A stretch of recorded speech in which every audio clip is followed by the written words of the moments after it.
Ya, terima kasih Anda masih menyaksikan Gapai Kemuliaan dalam episode Ustadz Menjawab. Kita lanjutkan kembali pembahasan ya Pak Kiai. Ini saya akan bacakan pertanyaan selanjutnya. Ini ada pertanyaan dari Pak Koswara di Sumedang. Pertanyaannya, Kiai, bolehkah ada 2 sholat jamaah bersamaan dalam satu masjid? Jika hal tersebut terjadi, apa seharusnya yang harus saya lakukan? Iya, Silakan. ini pertanyaannya harus kita bedah dulu. Yang pertama, 2 sholat berjamaah itu 2 sholat berjamaah apa? Kalau misalnya di masjid itu ada orang sholat berjamaah dengan imam rawatib. Imam rawatib memang imam masjid situ. Misalnya sholat maghrib. Oke. Saya mungkin punya sentimen politik nih. Ya, saya bilang saya nggak mau berjamaah sama dia. Saya buat jemaah yang sama di dalam masjid, maka hukumnya haram. Karena itu memecah belah persatuan umat Islam sebelum mengganggu kehusuan sholat. Jadi kalau dalam gambarannya seperti itu, hukumnya menjadi haram. Ya, tetapi boleh jadi pertanyaan ini maksudnya begini. Ada orang sudah sholat berjamaah nih, kemudian sudah selesai. Assalamualaikum warahmatullahi wabarakatuh. Assalamualaikum warahmatullahi wabarakatuh. Selesai jamaah pertama nih. Maka ada orang mau membuat jamaah lagi. Nih, sementara di depannya boleh jadi ini ada pernah juga kita membahas tentang sholat berjamaah yang tepuk pundak. Di jamaah yang terakhir dari save yang pertama ini ditepuk pundaknya nih. Maka orang yang tadi makmum kan jadi imam nih. Sementara teman yang satunya merasa saya nggak mau berjamaah sama dia. Bikinlah jamaah lagi. Maka di masjid itu terjadi 2 jamaah. Ini dalam mazhab Al-Imam Asy-Syafi'i, kayak saya baca dalam kitab Majmu' misalnya sarahnya muadzab, itu hukumnya paling maksimal adalah makruh. Makruhnya karena mengganggu kehusuan sholat. Eva bisa bayangin nih, Iya, yang di ada sini 2. Allahu Akbar, yang di sini boleh jadi sholatnya nggak husu kan? Iya, Ini iya, masih iya, baca iya. Fatihah, denger ini Allahu Akbar, dia main ruku aja. Iya, iya. Padahal imam dia mau baca surah. Nah yang seperti ini kemudian kata ulama makruh hukumnya. Oke lah begitu. Lebih baik ditunggu sampai Ditunggu semuanya sampai selesai. semuanya gitu selesai. ya, Kiai, Iya. ya. Oke. Dan ini yang sering terjadi biasanya di kantor-kantor nih ya. Tidak sabaran menunggu karena berbarengan dengan makan siang dan Iya, iya, iya, sebagainya. iya, iya. Ini belum selesai, ini sholat. Kemudian sama-sama keras dalam tempat yang sangat sempit. Itu hukumnya makruh karena mengganggu kehusuan sholat masing-masing. Oke. Atau mungkin begini Kiai, misalkan ada berjamaah sholat jenazah misalkan. Iya. Terus ada yang mungkin mau sholat fardu, Iya. tapi jamnya sudah mepet Iya, begitu. Nah itu iya. berjalan bersamaan. Bajan bersamaan. Makruh berarti Iya, ya Kiai kalau ya. seperti itu, kalau seperti itu, maka yang sholat fardu itulah yang sholat sendirian. Kenapa? Karena dia tidak ada lagi afdol berjamaah karena memang sudah di luar waktu terlalu jauh kan. Iya, iya, iya. Sementara sholat berjamaah itu semakin banyak orang yang mensolati itu semakin baik karena diharapkan doa berjamaah itu akan mudah diterima, lebih mudah diharapkan diterima oleh Allah karena kumpulan orang banyak. Kalau satu-satu kan dicek ini yang doa siapa kan gitu. Nah, oleh karena itu kalau terjadi seperti yang Mbak Eva katakan, maka yang diprioritaskan adalah sholat jamaah untuk jenazah, sholat fardu yang sudah keluar dari sholat fardu yang diselenggarakan di masjid itu lakukan secara sendiri-sendiri di belakang. Oke, baiklah. Baiklah, kita bacakan pertanyaan selanjutnya ini Kiai. Pertanyaan pemirsa Gapai Kemuliaan dari Magelang. Nah, pertanyaannya, nah ini Kiai, pada masa lampau saya suka berjudi. Namun alhamdulillah sekarang sudah berhenti dan tidak saya lakukan lagi. Alhamdulillah sudah tobat ya Amin, Kiai ya. amin. Amin. Mudah-mudahan istiqomah. Istiqomah, amin. Apakah uang haram hasil berjudi dahulu yang kemudian saya makan dapat menghambat rezeki saya? Bagaimana cara membersihkan diri saya dari sisa makanan haram yang dulu saya makan? Oke. Allah itu Maha Rahman, Maha Rahim. Anda dituntun oleh Allah untuk taubat itu menunjukkan Allah itu sayang sama Anda. Oleh karena itu, uang hasil judi sebetulnya kan uangnya nggak haram. Karena uang nggak haram kan. Yang haram itu adalah cara perolehannya. Maka dalam konsep seperti ini, sependek ilmu yang saya miliki, itu ada konsep namanya tathirul arzak. Tathir itu mensucikan rezeki-rezeki kita yang dahulu kita dapatkan dari harta yang haram.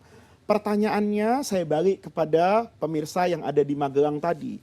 Apakah harta Anda 100% hasil judi atau ada hasil yang halal. Kan bisa jadi dia punya toko tapi main judi, ya tokonya 20 juta, judinya semiliar, kan gitu. Nah, maka Anda tetap punya yang halal. Kalau Anda yang punya halal dan yang halal itu cukup untuk Anda memulai kehidupan baru dalam taubat kepada Allah, maka semua hasil uang haram ini kan tidak menjadi milik dia. Maka pakailah itu untuk kemaslahatan orang banyak, tapi bagian dari akhlak jangan dipakai untuk bangun masjid dan mencetak Al-Quran. Renovasi jalan, bangun jembatan misalnya, ya, memakai lampu jalanan misalnya untuk kemaslahatan masyarakat misalnya. Jadi tidak boleh masjid hanya dan juga masjid dan mencetak Al-Quran. Karena mungkin karena ingin tobat kan ingin bangun masjid betul, sebetulnya. Tapi akhlak kita kepada Allah, masa sih rumah Allah dibangun dari itu? Judi, Pakailah untuk mensejahterakan orang lain. Misalnya bikin sekolah kepada tunanetra sehingga mereka bisa bekerja dengan uang judi yang besar ini. Oke, kalau dia tidak punya uang yang halal sama sekali nih, 100% haram semua, maka konsep tathirul arzak itu ambil bagian dari harta yang Anda dapatkan dari cara yang haram, tapi ambil dengan cara yang ma'ruf. Yang ma'ruf itu enggak miskin-miskin banget, tapi jangan berlebihan. Misalnya, saya sebut merek karena saya juga bukan endorse pabrik mobil. Misalnya karena dia orang kaya, dari hasil judi pakai mobil buatan Jerman, ya, buatan Jerman misalnya, maka dikatakan ini lebih dari kepantasan. Kalau Anda mau tobat, robah mobil Jermannya, beli mobil produk Jepang yang paling murah, tapi masih layak Anda pakai, ya ada AC-nya lah. Masa zaman sekarang mobilnya ndak ada AC-nya, enggak juga. Ya, kalau keluarga banyak ya tetaplah yang muat misalnya 7 orang. Tapi dari harga misalnya mobil kemarin itu buatan Jerman 2 miliar misalnya, maka pakailah mobil yang sekarang harganya 200 juta. 1,8-nya itu Anda infakkan di jalan Allah. Yang tadi itu, ya, panti asuhan, kasih pencerdakan bangsa, program beasiswa, itu bagian dari taubat dia. Punya rumah misalnya di satu daerah elit di Jakarta, hasil main judi di Pondok Indah, di Menteng misalnya, jual rumahnya, pindah ke pinggiran. Yang rumahnya itu misalnya rumah dia laku dijual 40 M. Orang yang biasa tinggal di rumah 40 M, saya tidak juga nyuruh dia ngontrak kok Mbak Eva. Tapi ambil rumah yang layak di pinggiran Jakarta. Berapa harganya misalnya 3 miliar. Sisanya 37 itu infakkan. Dia punya baju begitu, ambil kepantasannya. Kemudian dia punya keahlian apa? Ya, oh saya bisa bikin rumah makan, istri saya ahli kuliner misalnya, ahli masak juga, tata boga juga. Berapa sih modal bikin rumah makan? Katakan Mbak Eva 1 miliar. Oke, tadi rumahnya dijual 40, dipakai beli rumah 3 M, diambil untuk modal 1 M. Maka sisanya lepaskan itu. Itulah cara dia untuk taubat kepada Allah Subhanahu wa ta'ala. Itu dulu yang dipesankan guru saya.